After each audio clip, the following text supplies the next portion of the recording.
Biblical DNA here, and I'm gonna get into this why Israeli archaeologists have problems dealing with skeletal remains. So we have this article posted on Haaretz. Israeli archaeologists dodge the law to study human remains. Ultra-Orthodox Jews jealously guard the religion's dictates about handling dead bodies, so scientists do what they can to achieve a compromise. Alright, the author is Nir Hassan. A month and a half ago, the media in the Israeli archaeology world were abuzz over a historic find, a Philistine cemetery discovered near Ashkelon National Park.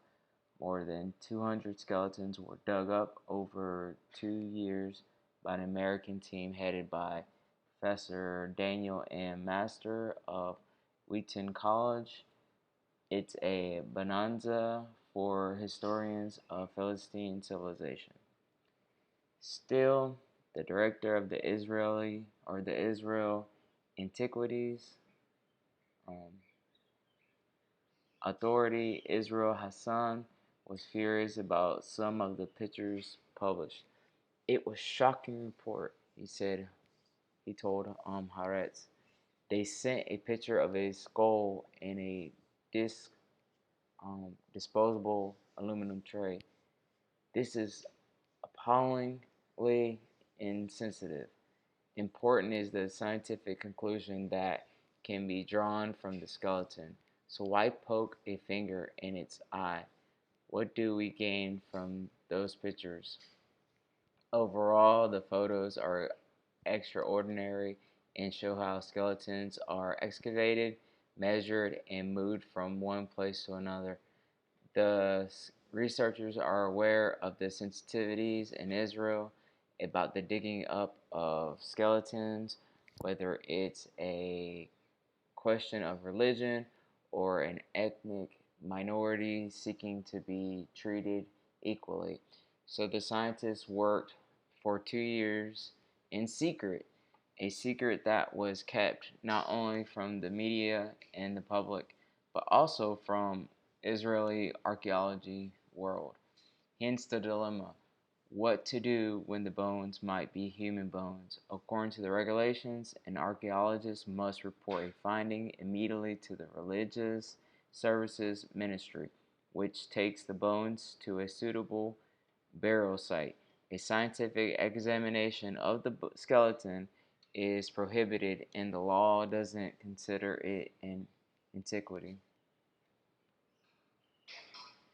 But as science's ability to obtain knowledge from the bones has grown, so has the archaeologist's dilemma over whether to keep digging and whether to examine the remains.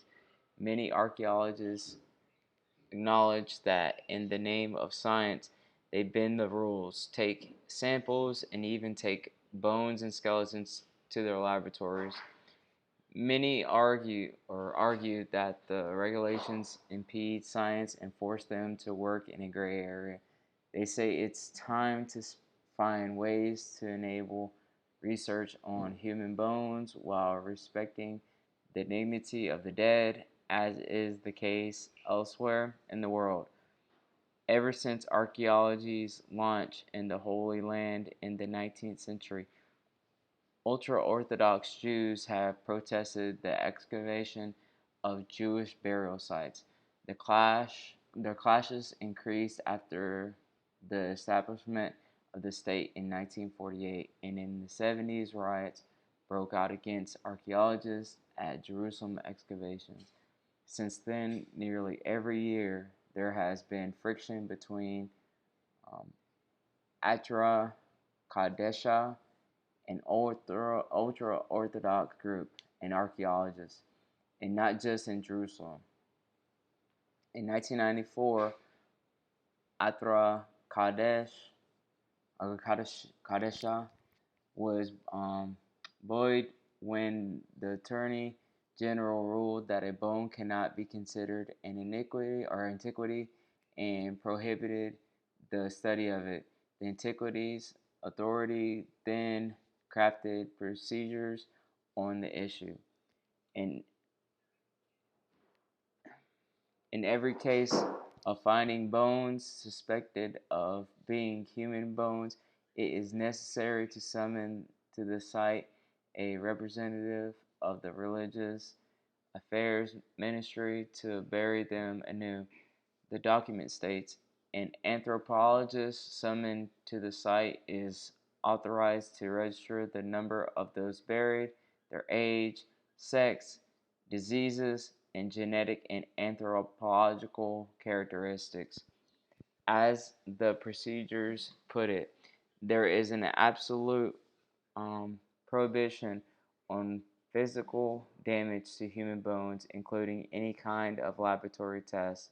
The regulations did not end the controversy, which re erupted every time it became necessary to empty ancient graves at a construction site. The most famous clash came in 2009 during the building of a new emergency room at Ashkelon's Barzilai Medical Center. The head of Antiquities Authority at the time, Yaoshua Dorfman, fell victim to threats and violence. In antiquity, sites around the country were vandalized by Ultra-Orthodox Jews. The Ashkelon site had to be closely guarded by the police. Bones in buckets. About 4 years ago, another clash broke out due to the construction of the Bet Shemesh neighborhood Ramat Bet Shemesh. But there was a split in the ultra-Orthodox world. The so-called Lithuanian ultra-Orthodox community didn't accept Atra Kadesha's interpretations and came out against the protest. Since then, Atra isn't as good at getting demonstrators out to excavation sites, say sources familiar with the matter. But ultra-Orthodox politicians have taken up the fight. That's what has happened over the past year in Jerusalem's Gilo neighborhood. Under the pressure of the Interior Minister Ari Deri, neighborhood development projects are expected to need tens of millions more shekels to circumvent the graves. By and large, grave excavations in Israel are the responsibility of Antiquities Authority, which is in charge of the rescue digs at sites slated for construction. These digs are closely supervised by Atra Kadesha and the Antiquities Authority people themselves, who scrupulously observe the rules prohibiting the study of bones. But there are also many academic digs by universities, archaeological institutes, and teams from abroad. They strive to steer clear of cemeteries, but graves sometimes crop up unexpectedly. Then archaeologists have to grapple with the dilemma of whether to tell the authorities. Archaeologists investigating the first unmistakably Philistine burial of ground found in Israel in Ashkelon.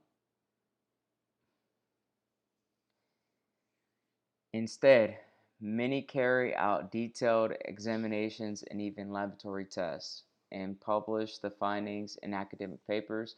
Maybe they figure ultra-Orthodox Jews won't be reading scientific journals.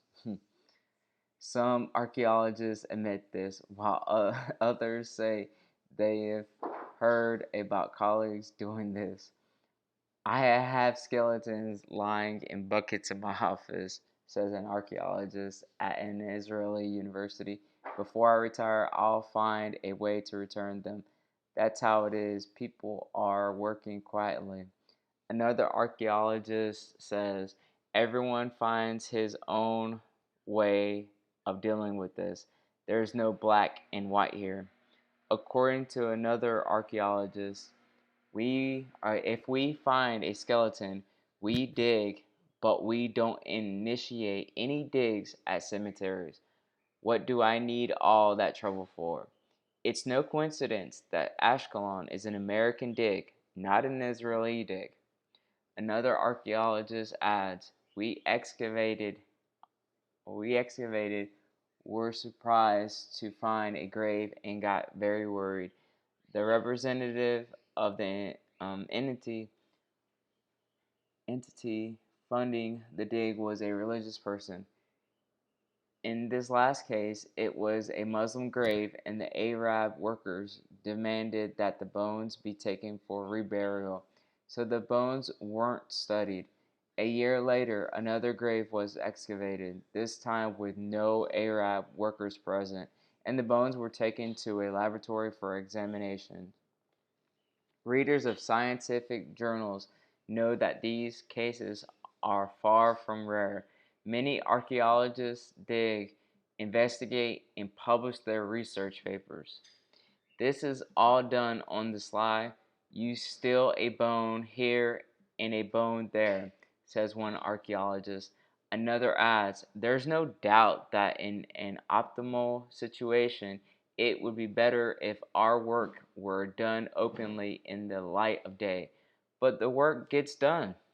Archaeologists know that the law talks about human bones, but between the lines is written bones that belong to Jews, when there is no such superstition or suspicion. For example, at prehistoric sites, nothing prevents a thorough study of skeleton along with the preservation of the bones. And Christians.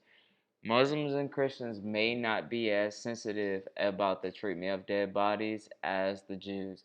Either way, the large Muslim cemetery in Mamilla in central Jerusalem was excavated for the construction of the Museum of Tolerance. The researchers rapidly dug up hundreds of skeletons under a veil of secrecy. Contrary to the usual practice, they worked at night and in stormy weather.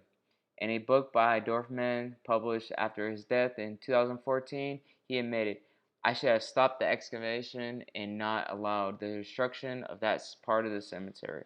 There was similar maltreatment of Muslim graves found at the City of David and of Christian graves at other digs in Jerusalem. When it turned out that these were Christians, the Ultra-Orthodox disappeared and the sacks with the bones were just left lying around outside for months until they were taken away, Dorfman wrote. When the Ultra-Orthodox began to take an interest in the Philistine cemetery near Ashkelon, the archaeologists could convince them that only Philistines were among the dead. So you notice how the Orthodox were curious about this Philistine cemetery, and they were making sure that only Philistine remains were taken. But when Jewish dead are involved, science battles with rabbinical law, and it can have major ramifications for engineering and financing.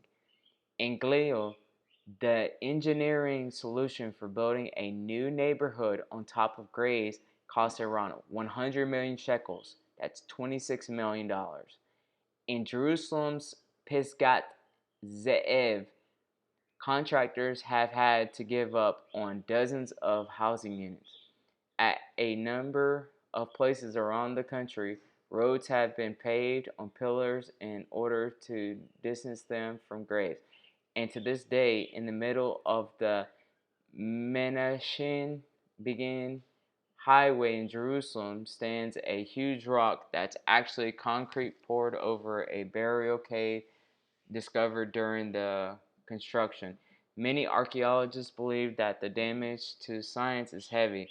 After all, many skeletons aren't studied even though science can extract valuable information from them on the origins of humans, for example, on their diet, health, in relation to other hominids. Second, academic excavation teams stay away from cemeteries, hindering the study of ancient settlements.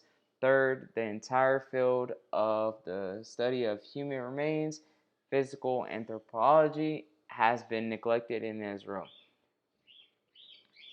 The very fact of the law is a scandal. It's something political that's typical of Iran or the Middle Ages, says Professor Aharon Mir of Bar Ilan University. The entire discipline of physical anthropology is getting weaker because it's a pain in the neck, so why deal with it? Mir calls it a discipline in danger of extinction.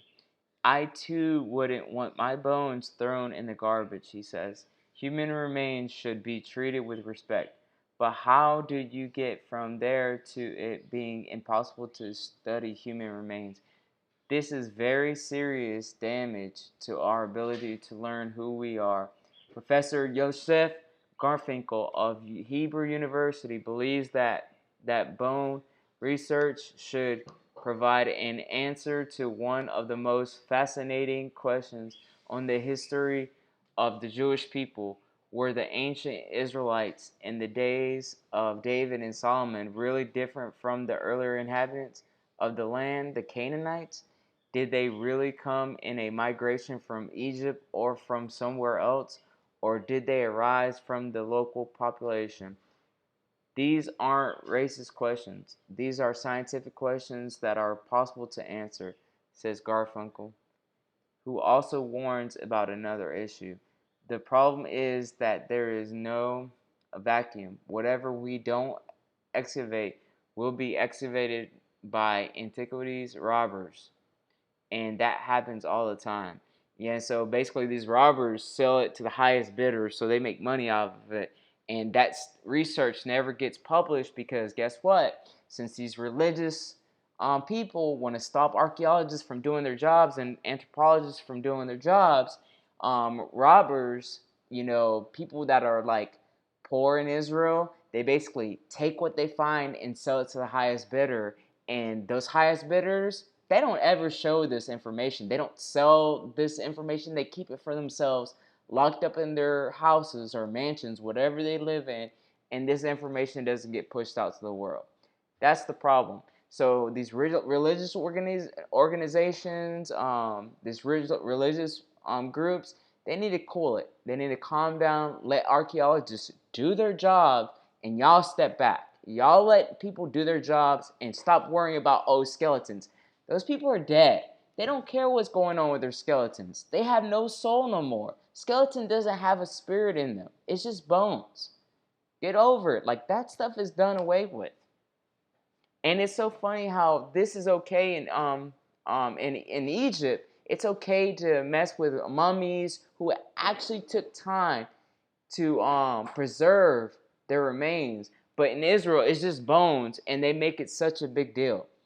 It's just bones. Like, what's the big deal in just bones?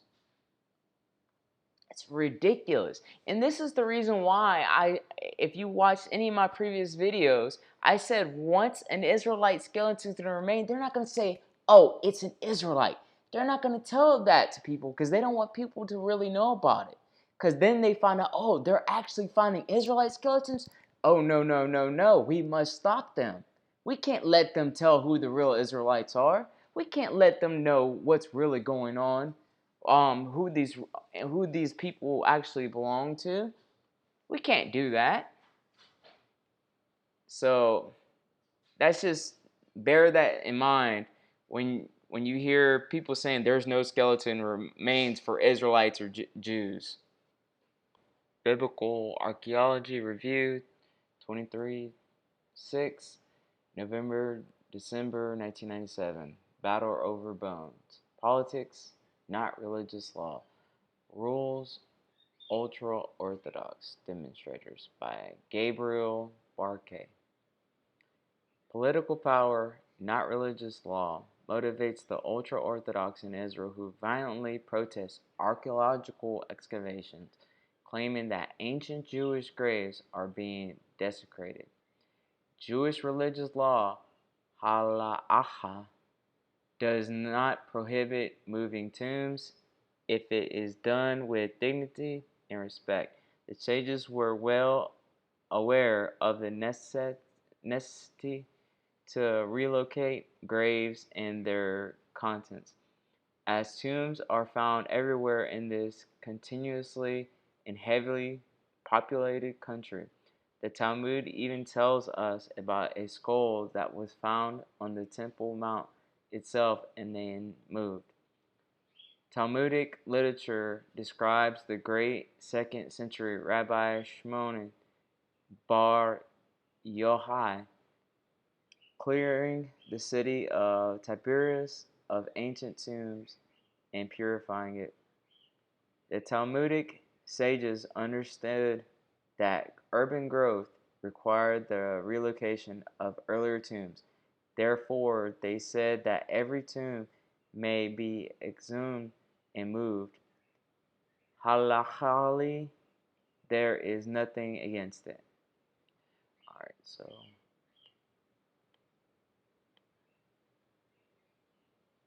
see, you can see that citations, and I would log in if I could, but I need the institution's IP address. So that's the second source. That's the third source.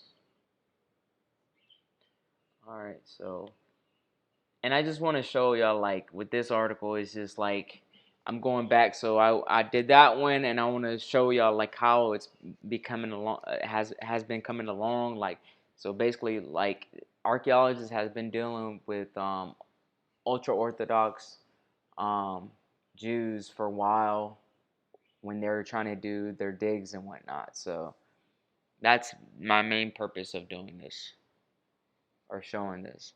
This one titled Orthodox Jews Demand University Bury Its Bones by Judy Segal Itzkovich.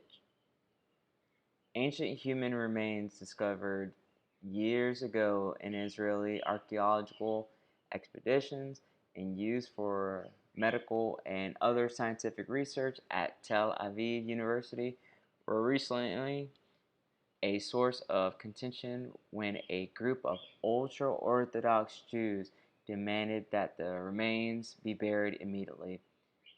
The group, which included Rabbi Moshe Gafni, a member of the Knesset Parliament from the United Torah Jerusalem or Judaism Party, marched into anatomy the anatomy department of the university's medical school during Passover when few people are working. Shocked, the scientists refused their demands, saying that they had fully observed the long-standing antiquities law and that controlled scientific research on human fossils. After arguing for 2 hours, the ultra-Orthodox group gave up but said they would be back. A few days later, the issue was the focus of a heated debate in the Knesset's Science and Technology Committee, which held an unscheduled emergency session about it. Professor Aviam Reches, a senior Jerusalem neurologist and chairman of the Israel Medical Association's Ethics Committee, said that although various approaches in Israeli society must be honored, it was vital for researchers and medical students to study the bones to learn about the history of diseases, which could result in breakthroughs in genetic information. The association's chairman, Dr.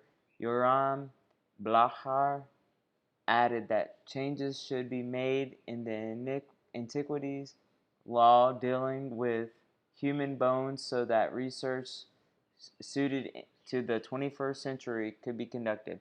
Professor Yisrael Hershelkovitz from the Anatomy Department of Tel Aviv University, who in a radio interview had called Rabbi Gaffney a hooligan, and then retracted his statement and apologized to him during the session, emphasized that the only way to understand and study human history is by researching human remains. Burying fossils is like burning a scientific book. As the person responsible for carrying out the fossil agreement signed by the university, the religious affairs ministry, and religious groups, I implemented it to the letter. I never heard a complaint. In fact, we received only praise. The Council of the Israel Academy of Sciences met specifically or especially to discuss the incident and issued a condemnation of the Ultra-Orthodox group's behavior. Academia requires full freedom to conduct such research, the council stated. Dr. Mordechai Halperson, a Jerusalem physician, rabbi, and expert on Jewish medical ethics, told the committee, however, that it was important for the antiquity law safeguarding human bones to be protected and implemented as intended by the legislator. Our society is heterogeneous, and what protects it from collapsing is observance of the law. An academic institution must not violate the law for the sake of research, he said. But Zevi Yanai, a former director general of the science ministry, said that Israel is the first and only Western country in which central figures in the political and religious establishment confiscate fossils for religious reasons. Wow. These are bones from a prehistoric period that provide the only available data.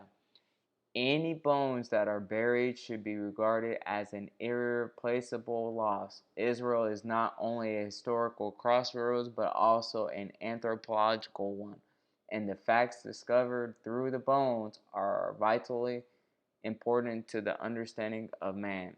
The Knesset committee called on the government to prevent any intervention that could limit scientific freedom and harm vital anthropological collections needed for documentation, preservation, research, teaching, industry, education, and culture. The committee also stated that a group of citizens, including a member of parliament, have no right to take the law into their own hands, and that the Israel police is the sole body responsible for enforcing the law. Guess that's why they're called law enforcers. 2015. Volume 3, No. 6. Genetics and the Archaeology of Ancient Israel. By Aaron J. Brody and Roy J. King. Who were the ancient Israelites? This question has been endlessly debated, but almost no attention has been paid to their biology. That is now about to change, and review of modern DNA studies gives hints to the wealth of information that might be gleaned. This is a call for the need for DNA sampling on human skeletal materials from the region. Our hope is that testing ancient DNA will give us greater understanding of the peoples of the southern Levant, and scientific data regarding ancient groups and identities. A database of ancient DNA will also allow for comparisons with modern DNA samples collected throughout the greater region and the Mediterranean littoral, giving a better understanding of the long historical development of regional populations. But without sampling of ancient DNA, we may never know. The need to sample ancient human DNA also comes with a caveat regarding ancient human identities and fractious modern political and social situations throughout the region. We wish to stress that our reconstruction of ancient group identities through archaeology says nothing about modern political claims in the Middle East. Today there remain legal and political impediments to gathering DNA samples from ancient skeletal materials uncovered in the modern state of Israel. In general, excavating or disturbing Jewish graves is considered immoral by ultra-Orthodox groups, who exert political pressure to ensure that state-funded construction projects, such as roadways and other public works, do not impact Jewish burials. Graves that cannot be avoided are typically excavated in a rushed manner, and skeletal materials are reburied as quickly as possible with no time for analysis or sampling. This is one reason there have been so few studies of ancient human DNA in the southern Levant. But obstructions within modern Israel do not negate the possibility of sampling remains housed in collections located outside of the region, or those of the Departments of Antiquities of the Palestinian Authority and the Kingdom of Jordan. Modern DNA analyses give an indication of what might be learned from ancient studies. They also reflect the outcome of population movements that began during the Iron Age and earlier. Although many modern DNA studies using Y chromosome, which among other things determines sex, and autosomal genome markers, the 22 numbered pairs of chromosomes, have been published for Levantine, Arabian, Turkish and Jewish populations. DNA frequencies from existing groups may not necessarily reflect the ancient population structure of these regions. Multiple migrations and population movements, such as the Assyrian and Babylonian exiles, Phoenician and Greek colonization, Persian, Hellenistic, and Roman hegemony, immigration of Arabian populations during the initial stages of Islamic conquests, and the Crusades, may have had a profound effect on the distribution of both Y chromosome and autosomal markers.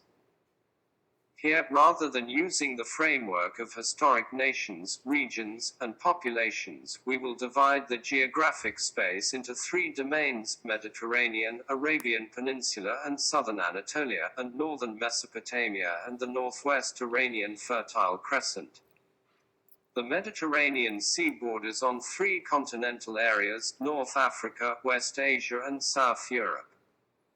The climate and geology of the areas bordering on the Mediterranean share a common climate and landscape. Moreover, the Mediterranean has been traversed both locally and across long distances by maritime transport for millennia. The French historian Fernand Braudel considered the Mediterranean to be a geographic, cultural unit whose commonalities surpass the conventional subdivision of geography into continents such as Europe or Asia. Braudel also viewed Mediterranean history through a broad temporal and spatial lens, which he termed la longue durée, rather than specific social historical events such as conflict between states or empires. Braudel's model of Mediterranean culture could pose an alternative way of analyzing human population genetic data of the region. Most genetic studies tend to divide populations according to continental, national, ethnic, and linguistic barriers rather than considering the Mediterranean as a unit. The southern Levant lies at the confluence of these three domains. The eastern Mediterranean coast was the point into which the so-called sea peoples may have migrated at the end of the Late Bronze Age, and from which the Canaanites and later the Phoenicians engaged in seafaring trade. For millennia, nomadic and semi-nomadic groups moved through the Arabian deserts, and it was in the coastal mountains of Lebanon and Syria-Palestine that the Neolithic economy of wheat, barley, and domesticated sheep, goat, cattle and pig developed. In this light we turn to DNA evidence that may shed light on the origin of the Israelite people. Most published autosomal studies that include Levantine populations utilize hundreds to thousands of DNA sequences. A study on multiple Jewish populations found the Ashkenazi and Sephardic Jews clustered with Cypriots and were situated between Druze, from Israel, and Armenians. Other Levantine populations, such as Lebanese and Syrians, were slightly more distant from these Jewish populations, while populations further south in the Arabian Peninsula, Palestinians, Jordanians, Bedouins from Israel, and Saudis were even more distant. Another study analyzed 3 Lebanese populations, Christian, Muslim, and Druze, and found that Ashkenazi and Sephardic Jews clustered with Lebanese Christians and Druze. Lebanese Muslims fell close to Syrians. A statistical analysis of world populations revealed a Levantine component dominant in Anatolian, Iranian, Armenian, Cypriot, Ashkenazi and Sephardic Jews, and Lebanese Christians and Druze, in contrast to a Middle Eastern component that was dominant in Bedouins, Saudis, Ethiopians, and Moroccans. These cluster on the Mediterranean coastal region and the northern Fertile Crescent in contrast to the Arabian and North African regions. Both these studies support the hypothesis that Ashkenazi and Sephardic populations, to the extent that they may form a palimpsest of the Iron Age Israelites, may also reflect indigenous Late Bronze Age Canaanites. Geographically, Canaanite archaeological material culture and the rare textual and linguistic evidence point to the hub of Canaanite culture along the coast of Lebanon and northern Israel, as well as inland to the Galilee region up to the Bekaa Valley. The genetic affinities of the Jewish populations with Druze and Lebanese may reflect a common Canaanite substrate. The Y chromosome, on account of its haploid or divided state, often enables specific lineages to be traced through migrations and temporal demographic events. In the 3 regions under consideration, Y haplogroup JM304 is the most frequent, and splits into J1 and J2. It has been shown that subclades, further subdivisions J2A and J1E, track the annual rainfall patterns of the Middle East, with J2A more frequent in the higher rainfall areas of Anatolia and the coastal Levant, as well as Crete, Cyprus, and Sicily. J1E, on the other hand, correlates to a low rainfall pattern of the Mid-East Arabian Desert. This geographic distribution of J2A versus J1 mirrors the 2 autosomal components, where a Levantine component is dominant in Anatolian, Iranian, Armenian, Cypriot, Ashkenazi and Sephardic Jews, and Lebanese Christians and Druze, and a Middle Eastern component that is dominant in Bedouins, Saudis, Ethiopians, and Moroccans. Several demographic and migration events may contribute to the observed patterns. Major J2A lineages with likely origins in East Anatolia, Armenia, Georgia, and NW Iran could have migrated to the southern Levant during the early Bronze Age through the Kibbut-Karak culture. Later immigration from a similar East Anatolian source may have occurred during the Middle Bronze Age. These events may have added J2A to an underlying J1 substratum. Analogously, J1 chromosomes may have amplified during the many episodes of sedentarization of nomadic and semi-nomadic populations from the Arabian Desert. Finally, other Y lineages may have moved into the coastal southern Levant from the Aegean during the collapse of the late Bronze Age states. The Y chromosome patterns of contemporary populations offers a lens to explore the possible demographic effects of the Iron Age I Philistines. Apart from the J2A patterns listed above, previous studies show an Aegean focus for 2 non-JY lineages. I wonder who they Both belong to. lineages track Greek colonization events from present-day southern France to Greek colonies in Ukraine and Crimea. Modern DNA studies throughout the southern Levant, Middle East, and Mediterranean are only imprecisely connected to ancient social history. but by sampling skeletal materials from the southern Levant from secure archaeological contexts, we can begin to build an ancient DNA database. This database would provide ancient genetic information that we could then compare with our archaeological reconstruction of varied ethnic groups in the southern Levant in the Iron Age and other periods. Ancient DNA may also be compared with modern DNA in order to better refine our understanding of the long-term histories of human groups and their interactions in the southern Levant. Alright, y'all, so hopefully this information was, really good information. Maybe cover some things you didn't know. I promise I would let this one play out. I quoted the top one before of why the skeletal remains or the genetics in Israel has been limited, thanks due to the Ultra-Orthodox Jews. I'm just saying, Ultra-Orthodox Jews, if y'all watching this, let your other Ultra-Orthodox Jews in Israel know to let the anthropologists and archaeologists do their jobs. It's important for them to do their jobs. Their job is very important for us to understand, like how humans have developed, how have we changed, what's going on, like how we were then versus how we are now. You see what I'm saying? So this part right there that was highlighted was the main focus, but since I've promised about playing this video before, or this showing you the whole paper before, I figured to do it in this video. So hopefully you liked it. Off to the next article. Last article that I'm gonna use for this video. If you like this content, if you feel like there needs to be some corrections or I can improve on my content, please let me know. But please like, share, and subscribe to my channel. It just helps promote this channel and the information that I'm giving to the public on YouTube.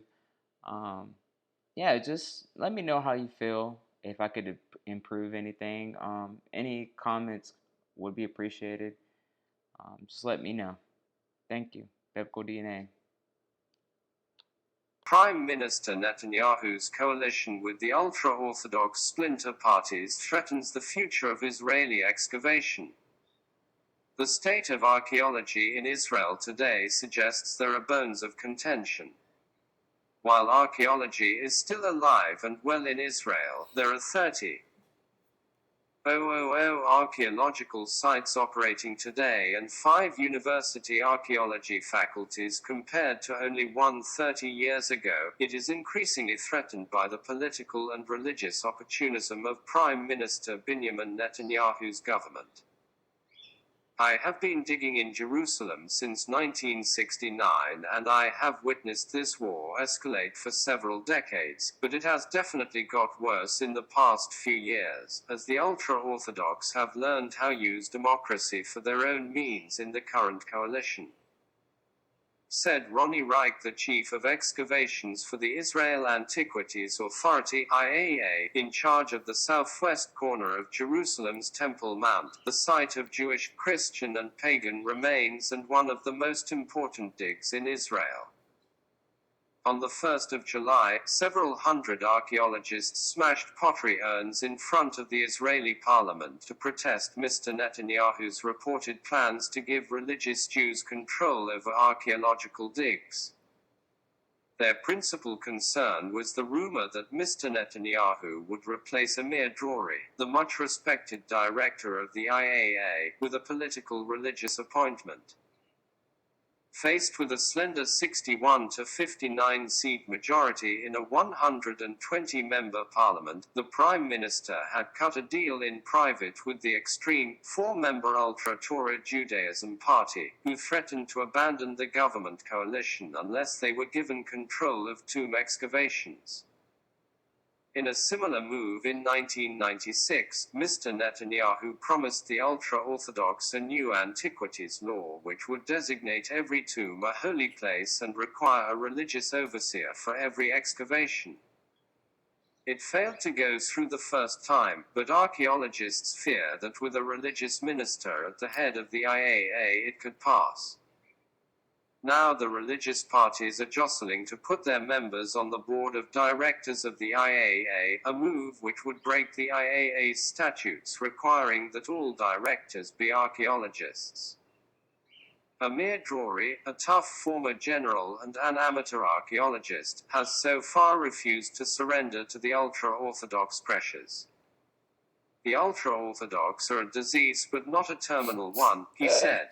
Heck nah. Despite having had an evil eye cast on him, had his phone lines jammed with 200 harassing calls a day and receiving threatening letters, he shows no Wow. signs of leaving his post before the end of his 5-year term in 2000.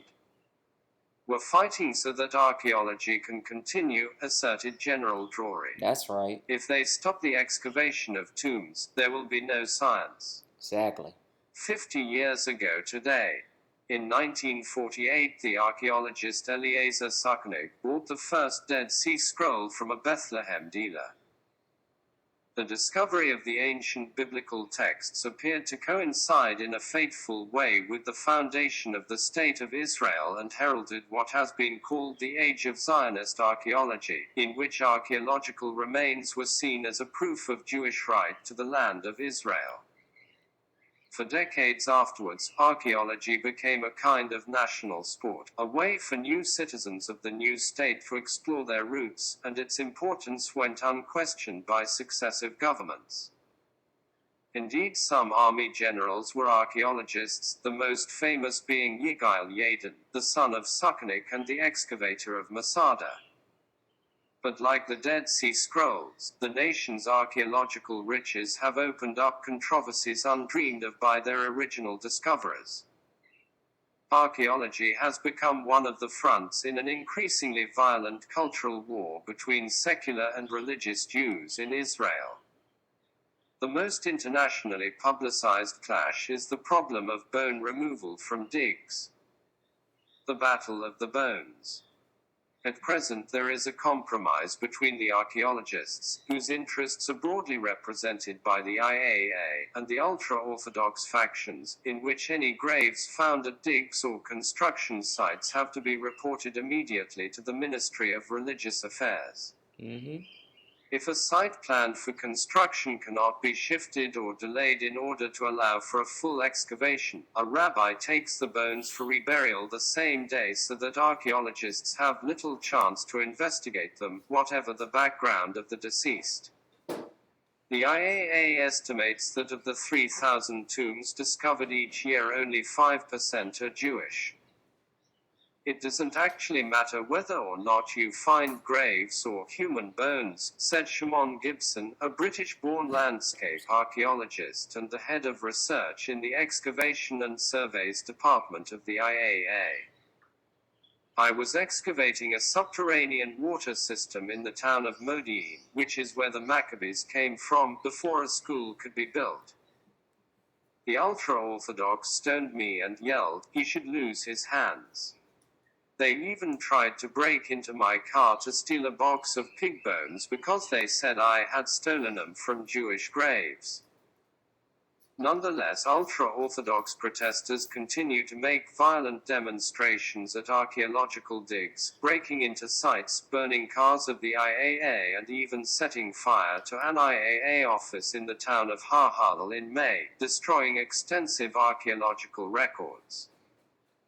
The religious reason cited is that when the Messiah comes at the end of days, to put all of the bones of the Jews back together and make them live again, he will not be able to find them.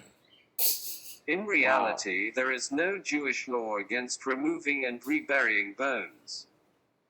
Our ancestors gave priority to the living, said Ronnie Reich. Tombs were considered impure. When a city enlarged its perimeters, rabbis 2,000 years ago moved all the tombs and reburied them and even wrote down how this should be done. Present-day rabbis who have endorsed reburial have received death threats from ultra-Orthodox extremists for doing so. In the Jerusalem suburb of Pisgat ZF, 1,000 new houses have remained unoccupied since January because religious demonstrators prevented contractors from building a highway to them, claiming it would disrupt a Jewish burial ground there.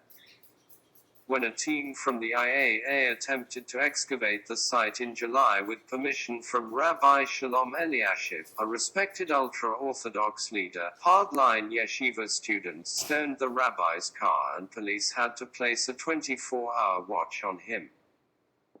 The ultra-Orthodox stance has as much, if not more, to do with political positioning to exploit their power in the coalition government and raise funds for their communities, as it does with actual archaeological practice. Yigael Roman, an archaeologist who studied under Yigael Yadin and is the editor of Haaretz magazine, Israel's National Geographic, takes a cynical view. They only protest in the summer when the religious schools are on vacation. Right. It's warm and it's the archaeology season.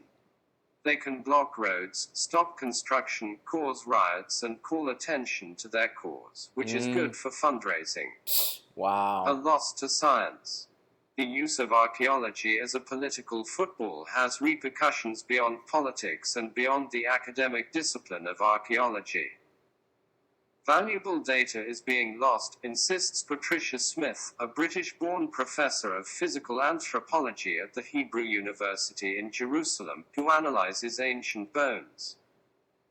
As a human being and as a Jew, I am concerned because, first, what the ultra-Orthodox are doing is done in the name of my religion, and second, it has no basis in reality and destroys everybody's heritage. That's right. They are fanatics who have chosen a specific interpretation of Jewish law governing burials. 5 years ago, after thorough scientific examination of the bones, they were handed over to the rabbis. Now any bones found have to be given immediately to the rabbis.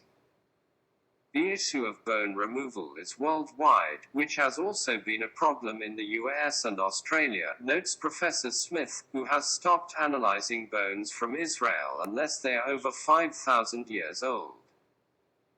On a scientific level, a lot of unique genetic information is being destroyed that could answer vital questions regarding past populations of this country, major questions such as who were the Phoenicians, who were the Philistines, as well as questions about patterns of diseases over time. And that's what we need to know about diseases. Post-Zionist archaeology.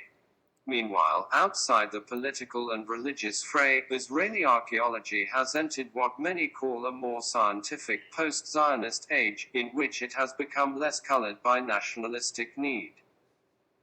As we, the students of Yigael Yadin, and others have re-evaluated the evidence at major sites such as Megiddo, and now in the city of David in Jerusalem, we have realized that perhaps our conception of this great age of King David is an exaggeration, explained Yigael Roman of Haaretz magazine.